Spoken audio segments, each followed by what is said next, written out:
Hi guys! For today's video, ngayong araw po ay magpapaka-healthy muna ako. Kaya naman po ngayong araw ay naisipan ko na magluto ng chop suey. At sinahugan ko na nga rin po pala ito ng maraming itlog ng pugo, kaya naman tara!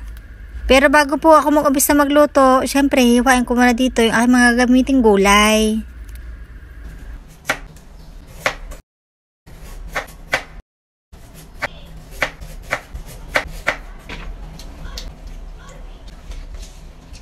Ito nga po pala yung mga gulay na ihanda ko ngayong araw at isasahog dito sa ating chop suey. Bali meron ako ditong carrots, Baguio beans. At nakabili nga rin po pala ako sa supermarket ng cauliflower, kaya naman isasahog na rin po natin ito. At syempre guys, para mas espesyal at mas masarap, sasahogan ko ito ng maraming itlog ng pugo. At eto, naready ko na po lahat ng mga sangkap na gagamitin ko dito, kaya naman tara, mag-umpisa na po tayo magluto. So bali sa isang kawali, naglagay lang ako dito ng konting butter. Mas masarap po kasi gamitin yung butter at mas malasa, lalong-lalo na po sa ating lutuin ngayong araw. Kaya naman po ito, konting mantika lang po yung nilagay ko rin dito para hindi naman pumusunog yung ating butter. Gagamit nga rin po pala ako dito ng konting pusit. Ayan, ginisa ko nga rin po pala dito ng bahagya yung ating pusit. At ito nga po pala, iniluto ko lang ng mga 1 minuto kasi kapag na-overcook po yung ating pusit ay nagiging parang rubber po siya, nagiging makunat.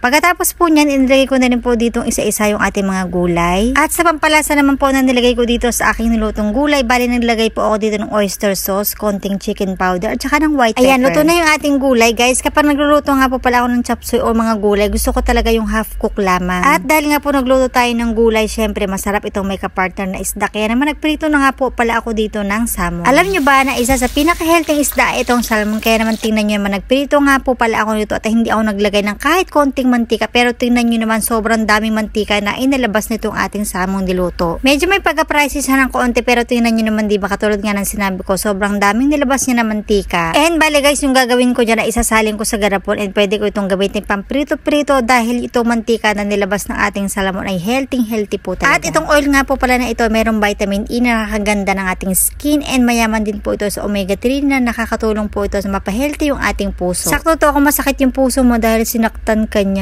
Charot! At ito na nga po yung pinaka-exciting at pinaka-gusto kong part ng aking pagluluto. Syempre, ang kainan time. So ano pang hinihintay natin? Huwag na tayo magputumpik-tumpik pa, tara na at kumain na tayo. Kumuha ka na rin ng pagkain mo at sabayan nyo po akong kumain. At syempre, sa lasa, ano pa ba yung sasabihin ko? Syempre, masarap. Sakto to kung nag-iisip ka ng ulam na lulutuin ngayong araw. Ito na lang po yung lutuin mong chop suey. Masarap na at syempre, healthy pa. Kaya naman itry nyo na rin po. Salamat sa panonood. Bye-bye!